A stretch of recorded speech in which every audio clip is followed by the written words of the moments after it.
I've changed, and I don't have any skeleton in my closet. You were saying from that the you're point that I 100% changed. saint now? I'm not saying that I'm a saint, but I don't do those things. In the early 1990s, Reverend Jesse Lee Peterson began his ministry as a student of Roy Masters, a British-born talk radio personality and hypnotist. Peterson and Masters promoted a similar system of meditation and theology, a system that includes rejecting the Holy Trinity and our blessed Lord's divinity. You blame things that you do, nobody else. No.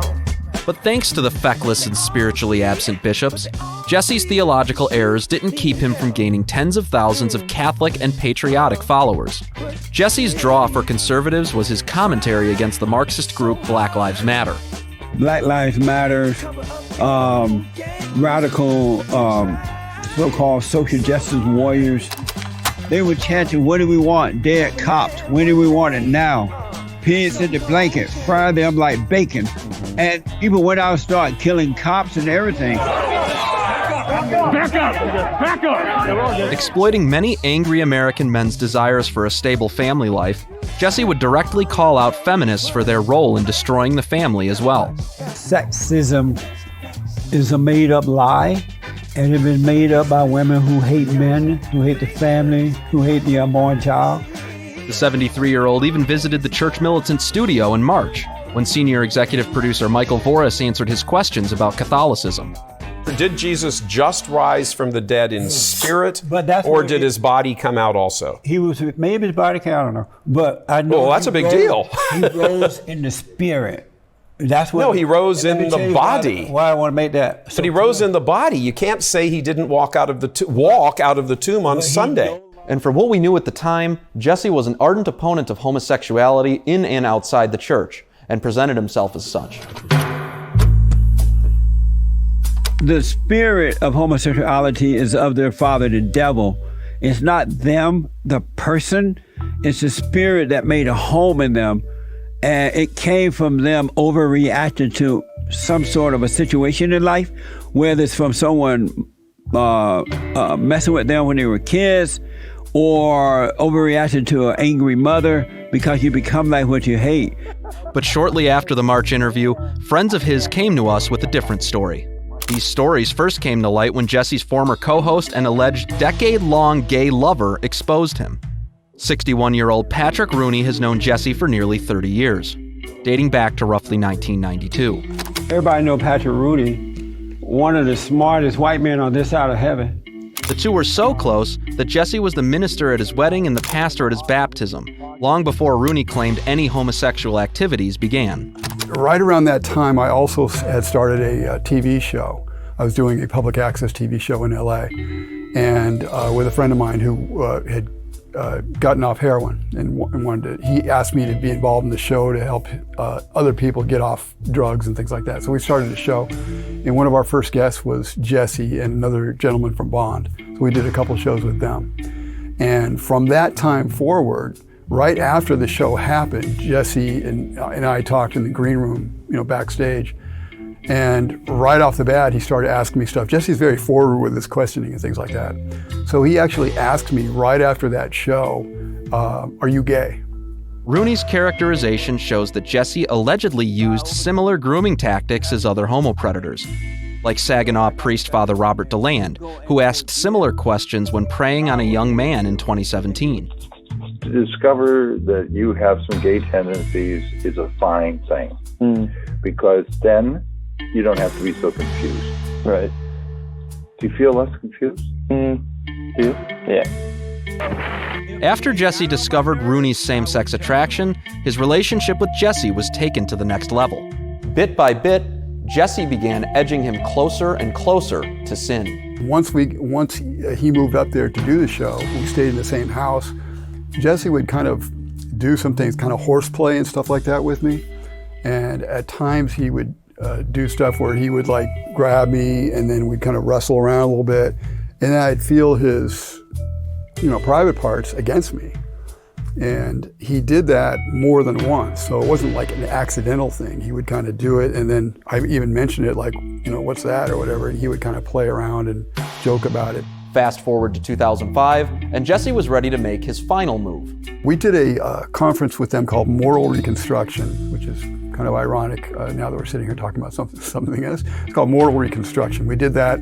That first conference was, I believe, in 2005, and we did a follow-up conference in 2006 with them as well.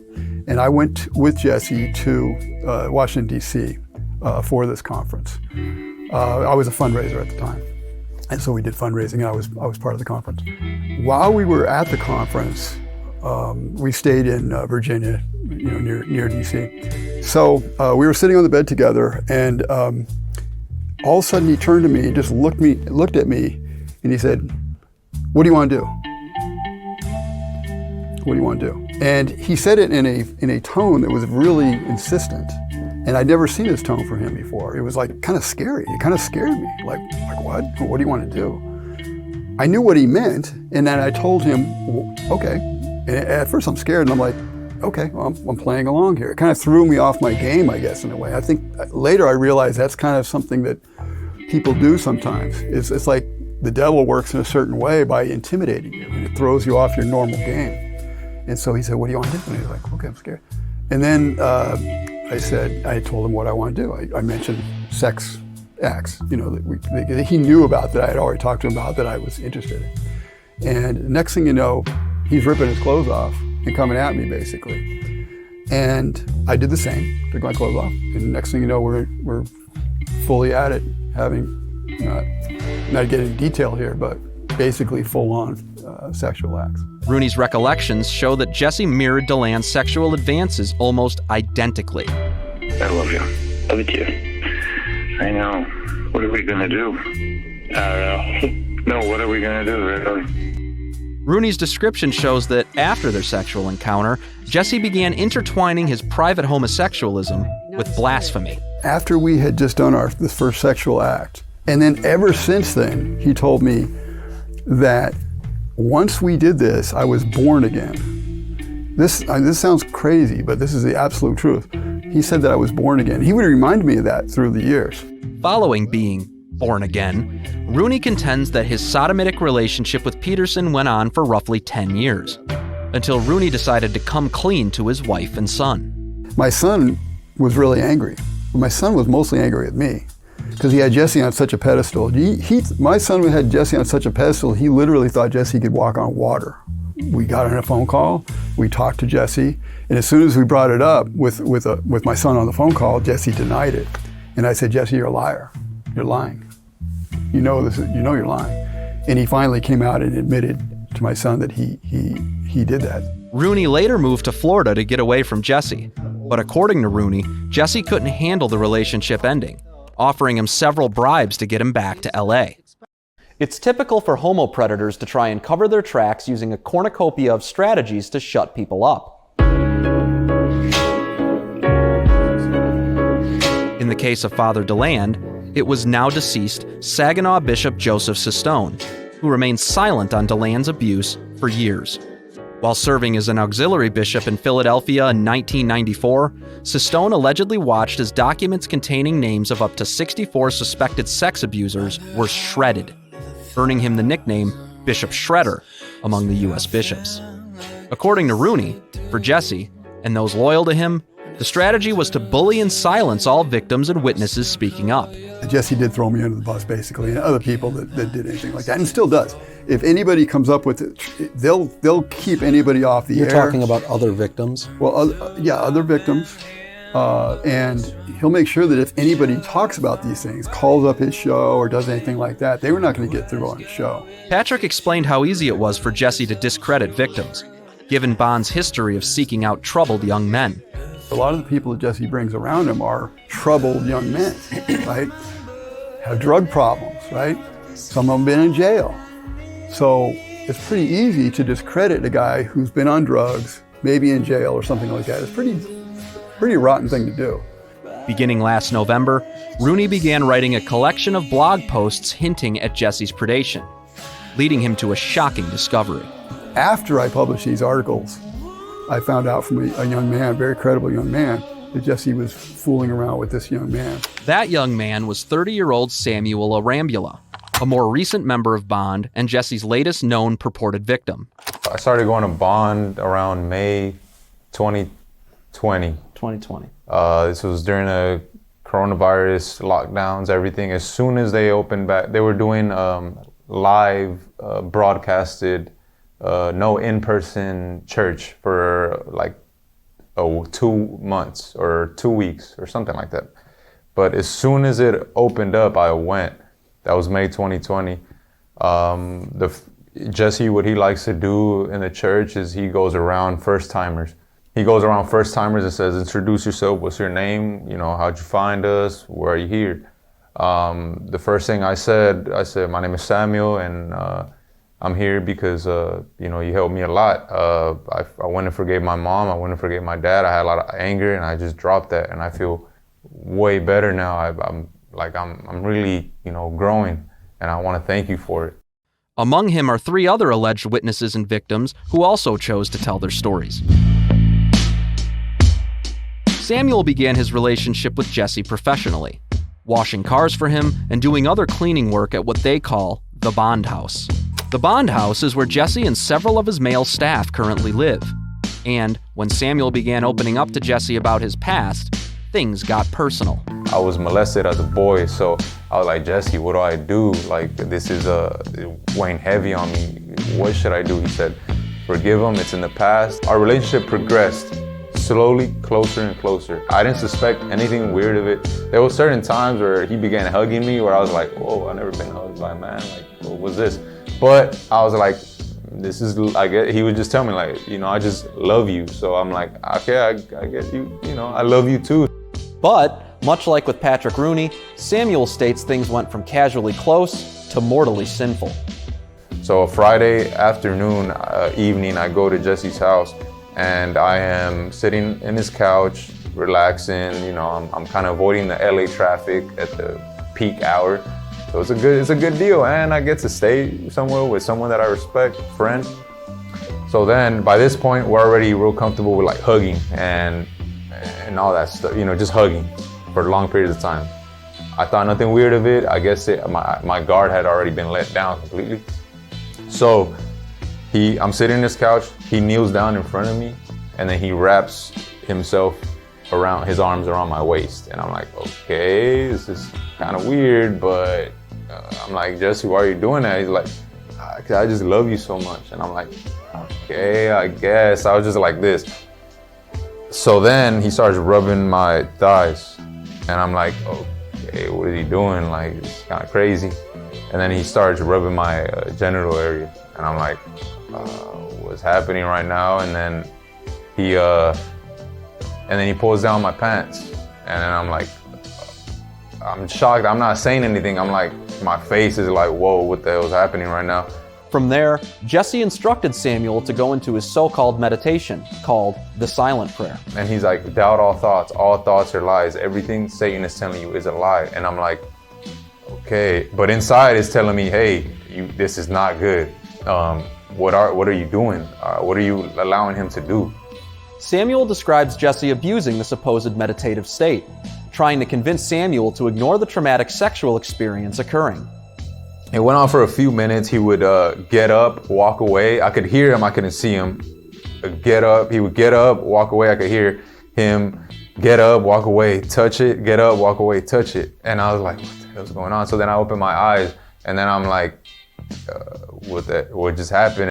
Another alleged victim was Trayvon Chapman, who in 2015 told his friend, now 43-year-old Armand Martikian, that Jesse molested him. The first thing came out of his mouth, that Jesse's homosexual. And I say, you can't be saying this, like he's all against it. He's a, straight conservative man who, this is like, what you're saying is bizarre, doesn't make sense. But at the same time, it kind of struck me as a truth. What this guy was saying, he was explaining the incidents, like certain acts that they would do. They had some nicknames. Jesse had nicknames for it, Say, instead of telling what the act is, he named it oral massage, according to Trayvon. Armand tried to tell Jesse what Trayvon said, and he just dismissed it. I went to Jesse. I said, Jesse, I bumped into Trayvon, and he was talking bad things about you. The moment I said that, his first response was, oh, he's on drugs. When he said he's on drugs, shivers went down my spine, like, uh-oh, aren't you gonna ask what he said about me? Trayvon has since disappeared.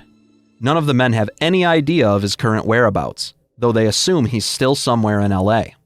After this encounter, Armand began questioning his own relationship with Jesse. And then I had a flashback. Back in the day, it was such an insignificant thing that it never stayed in my memory, but for some reason, the flashback had, when I was in a private counseling, he kind of gestured me, let me see down there, pointing at my, referring to my, down there as in my privates.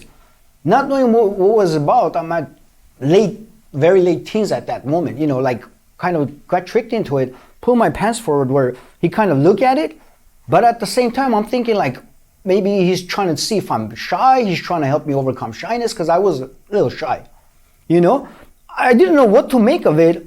I remember saying, if somebody sees us from outside, they're gonna think we're gay, I said. Later, I looked back, thought that the fact that I said, if somebody sees us, they're gonna think we're gay, he kind of probably thought that, okay, he's too aware, I'm not gonna advance any longer. Former Bond House manager, 50-year-old Robert Santner, alleges he witnessed similarly strange behavior in 2021 between Jesse and current Bond producer James Hake. What I witnessed, him and Jesse were hugging each other intensely, rubbing each other's shoulder down stuff, and he came to a point where I actually saw him kissing him on the cheek and stuff, on the hallway, and talking all kinds. I can't remember what the words he said, but there were a lot of giggling in the hallway, in his James' room, and then there was even one time that just really shocked the living hell out of me, is I went to the laundry room stuff, after I took the laundry out, and then when I got out, and there was a door open in Jesse's room, and there I saw Jesse was sitting in the bed, and while James Hake was wrapped around bed sheets, completely around like a burrito with his head sticking out. And Jesse was like embracing him and hugging him and stuff, and then kissing him on the forehead. And I was like, hey, are you all right? Hake, to this day, is an ardent defender of Jesse and his ministry, essentially helping him ostracize all the men accusing Jesse of homo predation. Santner also described an incident where Jesse attempted grooming him to see if he was a homosexual. Like there was one night, okay, I was all by myself. It was like late at night after I came home from work. I was in the kitchen, doing my own thing and stuff. And then suddenly there was Jesse appeared on the doorway, leaning against the doorway with his hand underneath his underpants. And he was like slowly massaging himself and was giving me a look, and I turned around and says, "What the heck are you doing?" And he was like giving me a smile and giggle and stuff, and then walked away. Another witness is Martin Francis, who's largely been leading the charge against Jesse's purported homo predation. He describes himself as one of Jesse's best friends. You may recognize Francis from a video with Jesse arguing with a Univision reporter at a Prop 187 rally in Los Angeles in 1996, a rally opposing the flood of illegal aliens entering the state. Are you all right? Are you okay? Oh, I'm feeling better than ever. Are you all right? Yes, I'm all right. Are you racist? Am I what? What are you think of these people now? Why? Why you stay She here? said, are you racist? Am I racist? Yeah. No, I'm not a racist. Why do you ask that? But since learning of Jesse's dark secret, Francis has led several protests against Peterson's homosexuality outside of the Bond studio. Jesse was confronted by him several times this year and refused to address any of the accusations of him preying on young men at Bond. Here's a video of Francis from March, facing off with him at what appears to be the post office across the street from the Bond studio. Oh, that's nice. He wants me to tell them how I was sleeping with my brother's wife. That's fine. But Jesse, why will you not speak on your homosexual behaviors? Francis confronted him again in the back of the building with Armand Martikian in February, capturing it all on video. Jesse Peterson, I've known you for 25 years personally. will you come? See, he's not coming over to me. Will you at least stand there where you feel safe and talk to me? Stand up on your porch with the door open and shout out to me. Why won't you talk to me? I've known you for 25 years. I've accused you of heinous things, and you will not talk to me. You coward! Francis admits there were also a few clues that should have revealed Jesse was a homosexual, long before he ever found out. He wanted to see if I was willing to have a homosexual relationship with him, of course, because that's what he was all about. He was about putting out feelers there and seeing who he could have sex with. And it didn't work with me because I had not been molested as a boy. And so eventually I told him, look, Jesse, I'm just an angry guy and I don't like these long hugs and all this stuff we're doing, you know, at night. And did he stop? Where he would come into my bed and just lay with me, you know. He would come into your bed and just lay with you? Yes. And at one time even like put his hand underneath my underwear to go toward my genitals, right? He never got there because he could see I wasn't getting excited. So he never got there. He just like at the edge, you know, because you got to invite the vampire in, is what they say in the vampire movies. And it's sort of true with even psychic vampires like Jesse. And so he would do those kind of tricks or put his hand around my back and up on my chest and be hugging and all that kind of stuff just to see if maybe I could get, and asking me if, how does it feel? And it feels good, right? And all that kind of stuff. And I would meekly answer, yeah, it feels good. But only because when you're under that kind of pressure, you just give the answer that he wants, but you're really like wanting to get the heck out of there. You're like ready to fly out of there like a bat out of hell. Jesse appears to have used every dirty trick in the book to silence him, allegedly trying to have Francis arrested for violating an unserved restraining order. I will go back to Phoenix and chill out with the relatives like I was doing before, and I'll be back on the 25th. Okay. 25th, yeah. For you, this is in the sealed envelope today. If it hadn't been, Yes. you even got it. Yes. If it was already served, you had already seen this, you would be going to jail. Church militant asked every single victim and witness if they thought Jesse would continue sexually preying on men, and they all had the same answer. Well, yeah. I would say yes. Oh, there's no doubt in my mind. There's no doubt that there's current victims. I think for sure. Jesse allegedly accuses these men of harassment, but some members of his own congregation disagree, like former bond house tenant Fabian Asensio. The harassing is just an excuse for, trying to shut people down. Bond has been a nonprofit church for all these years. He's lied and collected a lot of money from that church, from people saying that, he's been a hidden homosexual. There's plenty of evidence for it. There's no reason for us to make up anything. So for someone to be out there in the alley and talking and trying to wake up the employees and say, hey, what are you doing? Why are you still working for this liar? That's totally within our First Amendment rights.